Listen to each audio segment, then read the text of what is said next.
बोलिए सदगुरु माता सुदीक्षा सविंदर हरदेव जी महाराज जी की जय। तू ही निरंकार मैं तेरी शरणा मैनू बख्श लो। सतगुरु स्वरूप प्यारी सात संगत जी, आप जी के पावन पवित्र चरणों में दासी अणिमा जी का मेरठ से कोटि कोटि धन्यवाद जी। सतगुरु ही शिव हैं, ये तो बिल्कुल सत्य है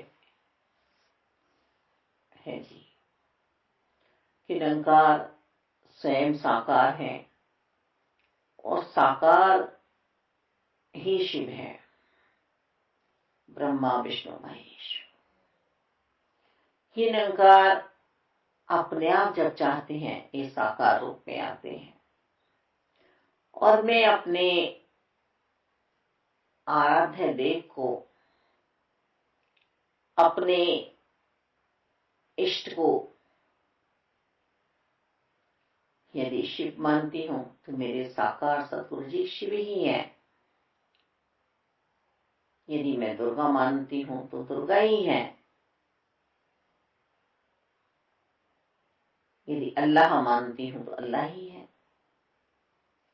निरंकार और साकार में कोई भेद नहीं है। और इतिहास भी यही समझाता है, जो ऋषियों ने मुनियों ने, जो स्वयं परमात्मा ने अपनी वाणी पहुंचाई है हम तक लिखित में, कि हम बटे हुए नहीं हैं, हम सब एक ही परम पिता परमात्मा की संतानें हैं। शिव जो बिंदु है वही तो अंतःकरण में समाई हुई है हमारे।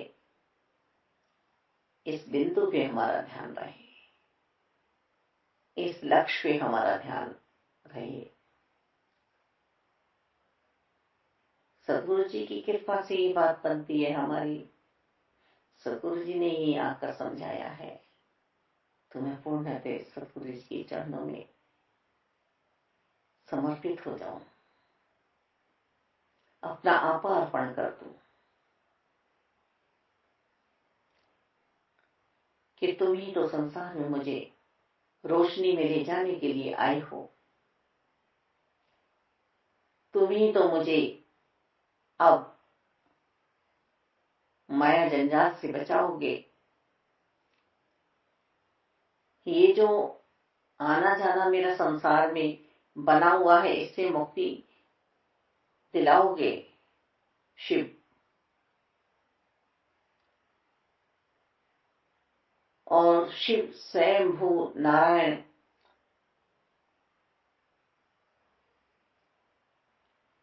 किसका ध्यान कर रहे हैं? निरंकार स्वरूप का। हमारा ध्यान कहाँ ले जा रहे हैं? निरंकार की ओर। कि शरीर मेरा तुम्हारे पास है या नहीं है, बस तुम निरंकार की हो जाओ। निरंकार जो तुमसे कभी जुदा नहीं होता, जो तुम्हारे अंतःकरण में भी है और बाहर भी है।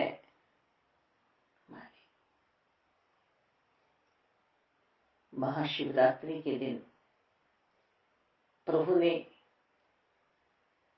विष भी पिया, जो समुद्र मंथन में से निकला था। और ये विष पीकर उन्होंने हमें यही पैगाम दिया है शिव ने, कि यदि बुरी कोई बात है, वस्तु है, तो उसे किस प्रकार अंतःकरण में अपने किस जगह रखना है। जहरीली वस्तु पीकर जहर नहीं उगलना है। पी लेते हैं ना, मन के सोच विचार भाव यदि बुरे आ रहे हैं तो उन्हें बाहर नहीं निकालना है, मर्यादा रखनी है अपने अंतःकरण में। नीलकंठ कहलाए, कंठ में रख लिया कि यदि ये वस्तु को बाहर फेंका जाएगा तो जहरीले पौधे हो जाएंगे, वो संसार के लिए, सृष्टि के लिए उपयोगी नहीं होंगे। तो हमें भी किस तरह के भाव विचार बाहर निकालने हैं, क्योंकि साकार सतगुरु जी जो शिव हैं हमारे, वो तो सिर्फ और सिर्फ ऐसा जीवन हमारा चाह रहे हैं जो सभी के लिए सुखदायी हो। आत्मा और परमात्मा का मिलन भी हुआ है। पार्वती माता जी ने पति परमेश्वर को पाने के लिए घोर तपस्या की, घोर तपस्या, तब जाके कहीं शिव की प्राप्ति हुई। सती के रूप में अपने आत्मा के पति परमेश्वर पे विश्वास नहीं हुआ, शंका बनाई कि ये राम नहीं है। जो ब्रह्म ज्ञान समझा रहे थे उसमें प्रश्न ले आई कि ये राम नहीं हो सकते, ये तो कोई नर है और यहाँ पर आकर ये रुदन कर रहे हैं, जो एक अपनी पत्नी का पता नहीं लगा सकता, जो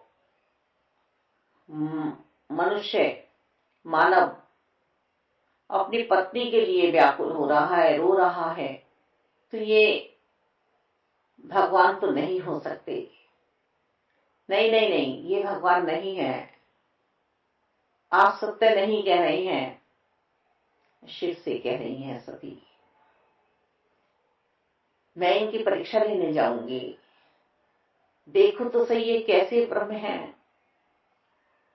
ये कैसे निरंकार प्रभु परमात्मा है।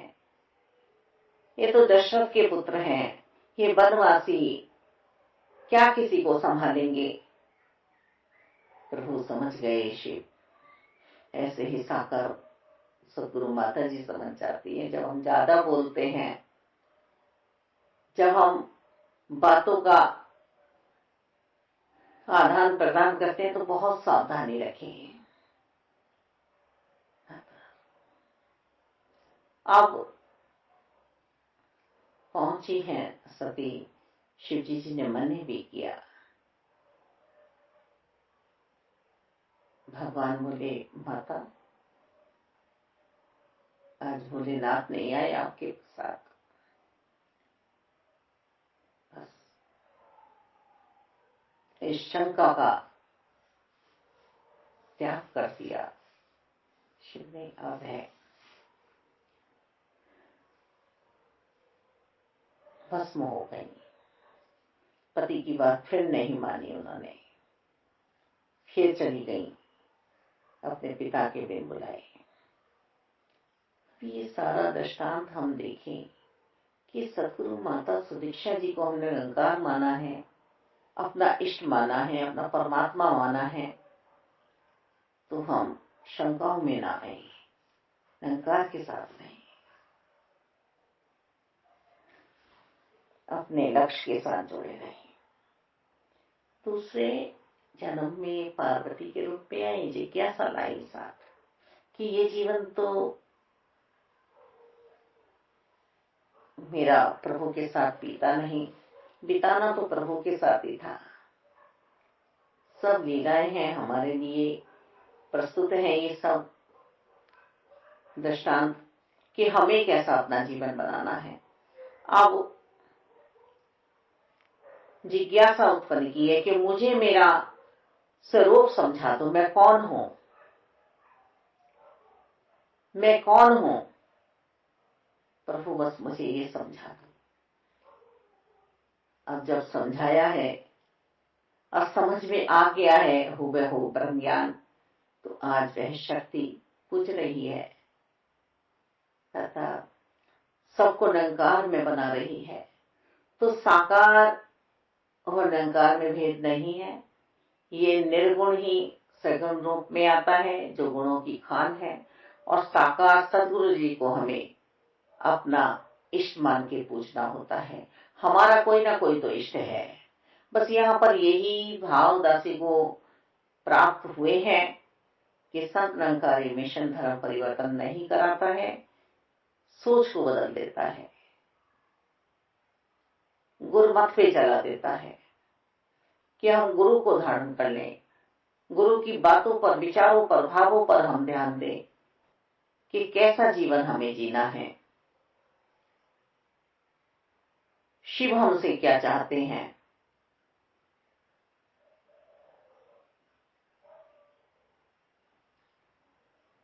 स्वयं निरंकार प्रभु परमात्मा है शिव। भोले भाव मिले रघुराई। शिव जी के ऊपर एक जंगल में आया हुआ भील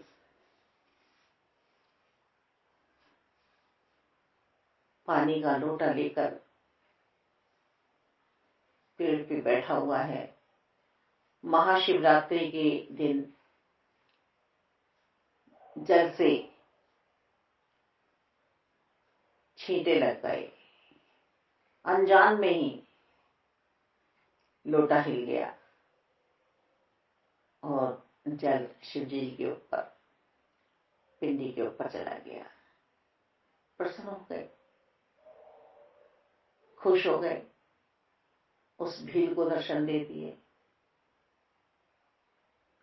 तो ये निरंकार जो साकार सतगुरु जी के रूप में आए हैं और हमें दर्शन हो रहे हैं, इनकी भक्ति मिल रही है, इनका ज्ञान मिल रहा है, तो इस पे भी हम ध्यान दें कि हम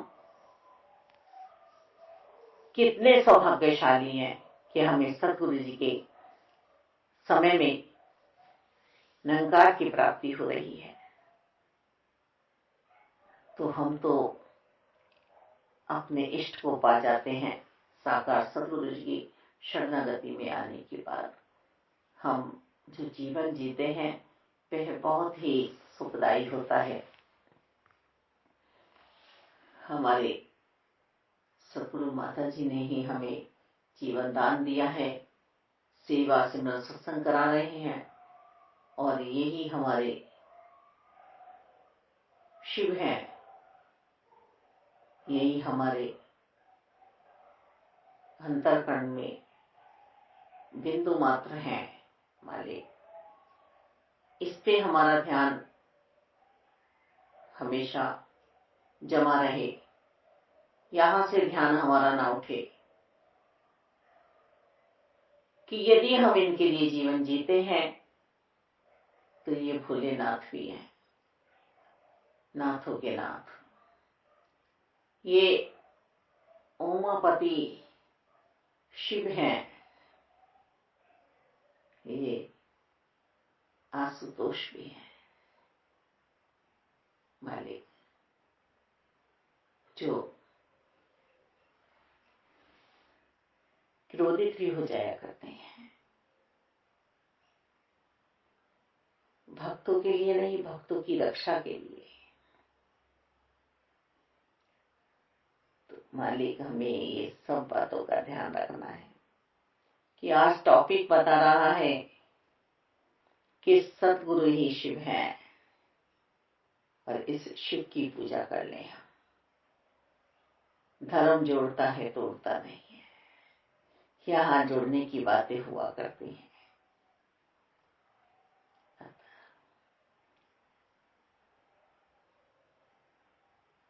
सब एक ही परमपिता परमात्मा के हम सांझे बच्चे हैं और हमें अपने आप पे प्यार आना चाहिए। बस प्यार की ही नगरी बसानी है।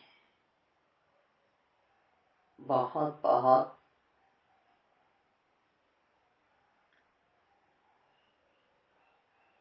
माया रूपी इंसान हमारे बीच में आएंगे जो हमें भटकाएंगे, पग पग पे हमारे ठोकरें लगेंगी, पग पग पे हमारे पैर में छाले पड़ेंगे, पर डरना नहीं है। हम सब मंजिल पर हैं। बस मंजिल पर पहुंचने के बाद भी खाली तो नहीं बैठना है, वही बात हमारे साथ चल रही है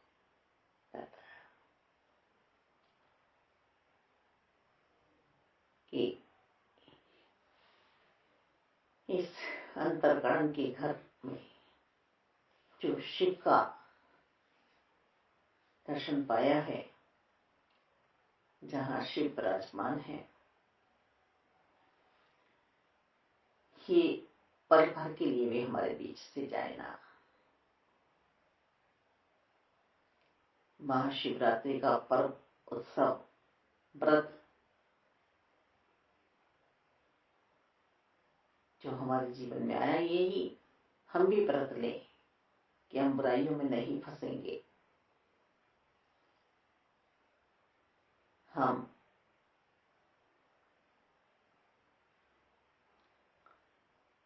अपने जीवन में अच्छाइयों की ओर बढ़ेंगे।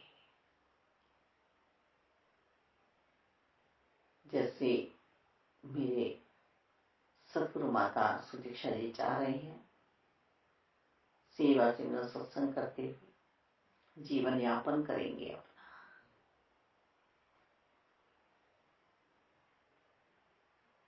एक पल के लिए भी मुझे अपने लक्ष्य से ध्यान नहीं हटाना है। शिव भी तो ध्यान में बैठे हुए हैं। आज माता जी भी तो यही भक्ति करा रहे हैं हमसे